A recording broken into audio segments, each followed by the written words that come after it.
Oh wait, I forgot one thing. Good? Okay. Hey guys, it's Isabella here, and today I'm going to be doing a video that um, I've been wanting to do for a really long time now. If you guys haven't been here for long, you guys probably don't know that when I was in elementary school, these four books came out, and I think I was in fifth grade when this first came out. I was at my book fair, and I saw the Ugly series by Scott Westerfeld. You see that right there? Ooh, ooh, ooh, ooh. But yeah, the first time I read the book, I was in fifth grade, and I was just like obsessed with them, and I loved the story, and I loved the concept, and like things. But the thing is, I'm very bad at describing why I loved the series to begin with, is because I don't remember almost anything. I don't actually, no, scratch that. I don't remember anything about this series. And I feel like now more than ever, I need to reread it because, wait, hold on. Late last year, I'm pretty sure, Imposters came out, which is an addition to the Ugly series. I don't exactly know what the situation is, whether this is like an add on or like a separate series to but in the same universe as the Ugly series. I'm not exactly sure. I don't remember. I need to do more research on this. But this is like a flash to the past because like, you know, this came out and now I'm just like, oh shoot, I have no idea like what this is gonna be about. I don't remember any of this, so like, why not just reread the books? So today's video is going to be me reading Uglies, the first book in the Uglies series, obviously, because that's the name of this book, Uglies, by Scott Westerfeld. This is going to be a reading vlog. If you do not like reading vlogs and you think it is an affront to society and nature, then please don't watch this. I'm planning on not really documenting the vlog, like reading the whole entire book, but just a major part of it, or like my reactions to like some big plot things and big scenes in the book. So yeah, because then if I did a full reading vlog, this would be like a week, and I don't have time to film for a week. So yeah, if you are excited to see what I think about this book and what my reactions are, and like if my expectations meet like how I felt and when I was younger, then just like keep on watching. I'm so excited. Okay, I am about 30 pages in. I usually do read here, so I'm usually like in a weird like sofa crease um, little situation. Reference Dan Howell there. But anyways, I'm 30 pages in. I forgot, first of all, that this book was separated into two or three sections. Am I correct? Anyways, that's the first thing I forgot. The second thing that I forgot is that Paris, is that how you say his name? Paris is the one that's 3 months older than Tally, who is the main character. And they're kind of living in this futuristic world. The year is not established yet. Um, I hope that happens sometime soon. And there are hoverboards. There's Uglyville and New Pretty Town, which is it's very blunt, I must say. But I didn't know that Paris existed. I thought that Shay was the friend that she knew all along and she was always friends with. But she meets her in like chapter two, which I'm just like, okay, like I'll go with it, I guess. And she seems pretty nice, okay? Like Shay seems pretty cool. I feel like from what I do remember there's a tiny little inkling at the back of my brain that Shay turns out to be not so good of a person in the future. It's just a tiny little inkling. Don't spoil me in the comments, okay? If that does happen, don't tell me. If it doesn't happen, please don't tell me. Um, um, but yeah, and the way that they talk about the pretties, like the surgery and like how you turn out to be a pretty. It's almost sounds like, what did I write down? I'm gonna quote my own notes because I have sticky notes, you know. Sorcery. I said it was sorcery. It's like, it sounds a lot like magic, which is odd. Okay, you know what? I'm gonna quote the book. Can I find it? Have you ever read Cinder from the Lunar Chronicles? Or like, you ever heard of the, what is the, it's like, it's the person's beauty. Like Cinder's beauty is kind of like a lure. It's almost like a sorcery, witchcraft type of thing that's going on in that universe. This is what it's reminding me of. And I read Cinder and all of those books like 1 or 2 years ago. So yeah, sorry, my heater just caught me off guard. Um, but yeah, it does sound like a lot like magic and like connection to Lunar Chronicles, which establishes that the fact that it's very futuristic. Also, what also establishes that it's incredibly futuristic is that there are freaking hoverboards. How did I not remember this? Okay, I just, that's like, it's just reminding me of like actual like hoverboard. Are they called hoverboards? They're like the they're like the wheels, and you put your feet on them, and then you have to lean forward and backward in order to move. It's like that's what it's reminding me of. But this is an actual hoverboard. That's so cool.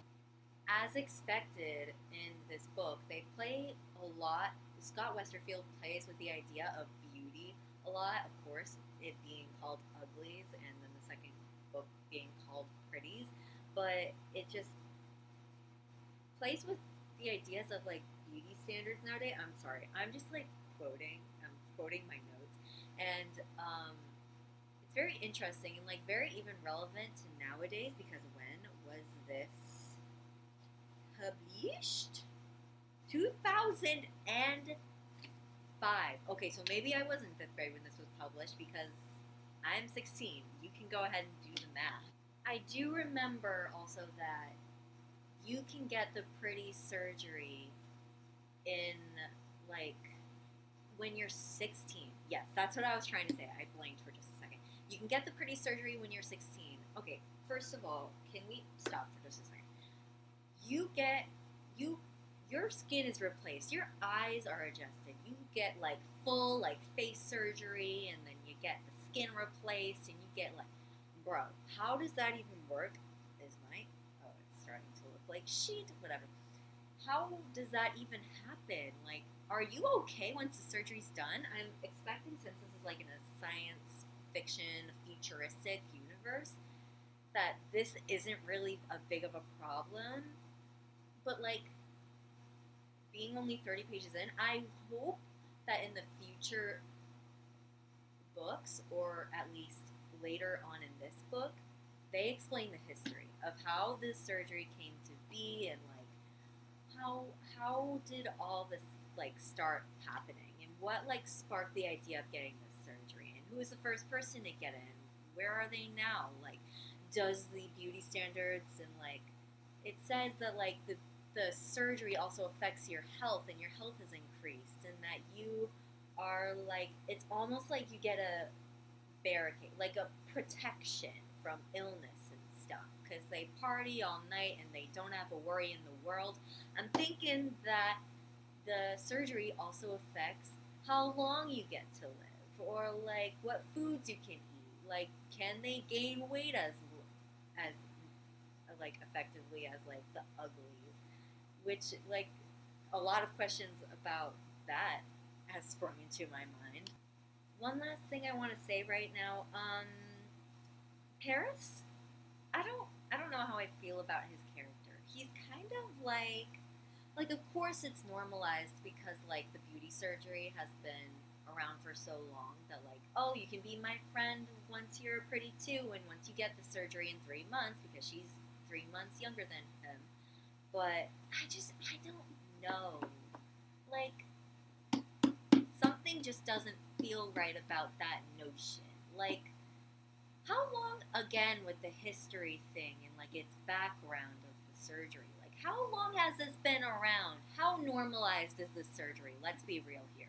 I mean, living in a society where, luckily, fortunately, beauty standards aren't that high anymore and people are starting to adjust what the definition of beauty actually is.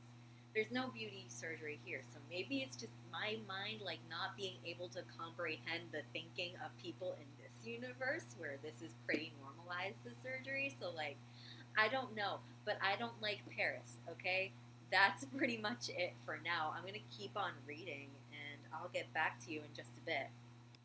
Okay, about 20 minutes have passed and I just finished page 72, and the next page follows the next chapter, so I guess I'm done reading for the day and I'm going to finish up all my notes here.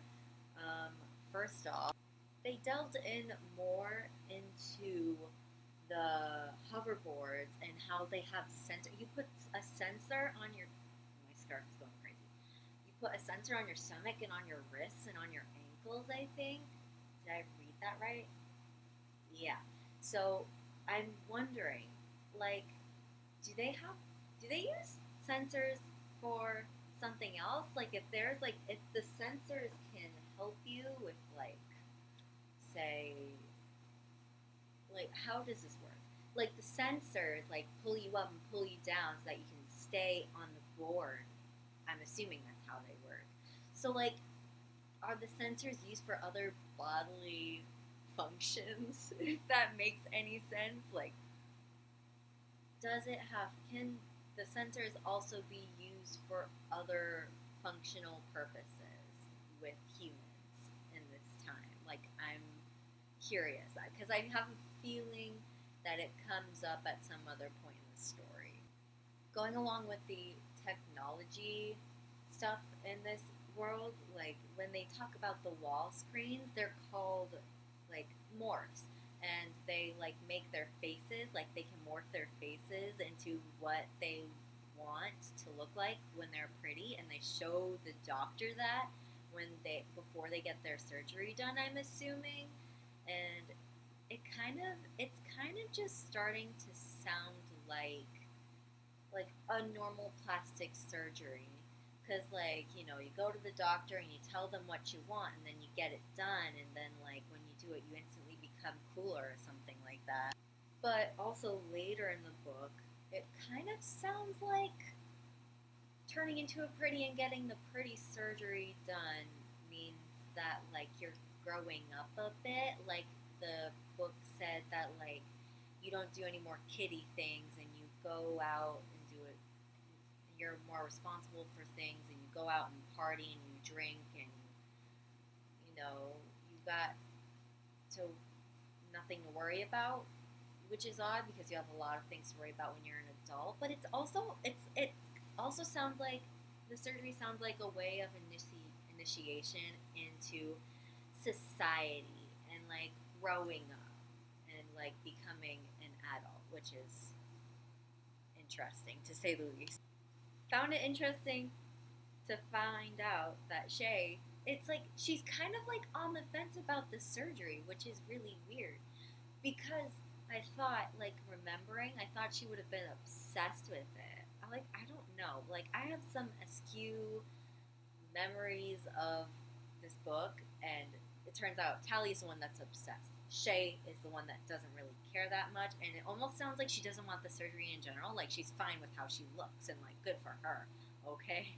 So, yeah, like, Shay and Tally's friendship growing is pretty cool, and, like, when they're at the roller coaster, and Shay doesn't tell Tally about the chunk of the roller coaster being gone, and she's, like, literally off the hoverboard for a second, and she's pissed.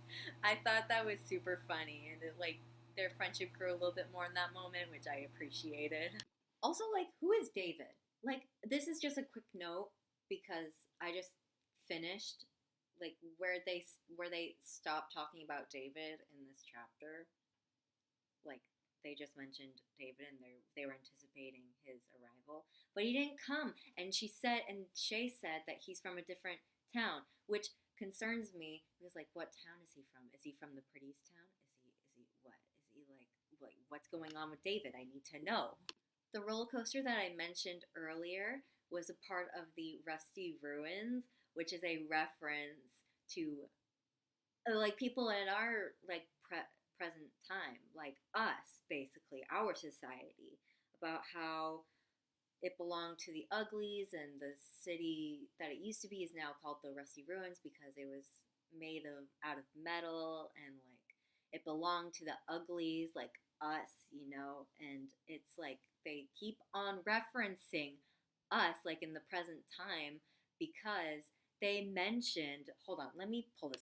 I have a sticky note now that's dedicated to like what pages that were like referencing us like in the modern day.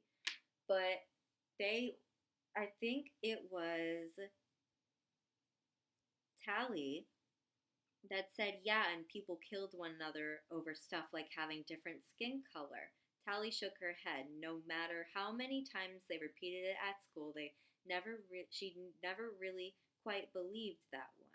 Like that is so they're referencing racial inequality. That's like so weird, but also great. Like a good like it has, even though this is such a futuristic and like honestly unrealistic universe, it's tying in well and connecting itself to the actual world that we live in and how what our society used to be like, and it still kind of is like, which is so interesting. And I cannot wait to finish this book. I'm basically going to end this video here. If you liked my comments on this book and enjoyed this video, give it a thumbs up. And if you're new here, subscribe to my channel. Comment down below if you've read the Ugly series or just this book before, and what are your opinions about it? Did you like it? Did you not like it? Like, let me know. Excuse me. Let me know down in the comments. And yeah, I'll see you guys next time. Bye.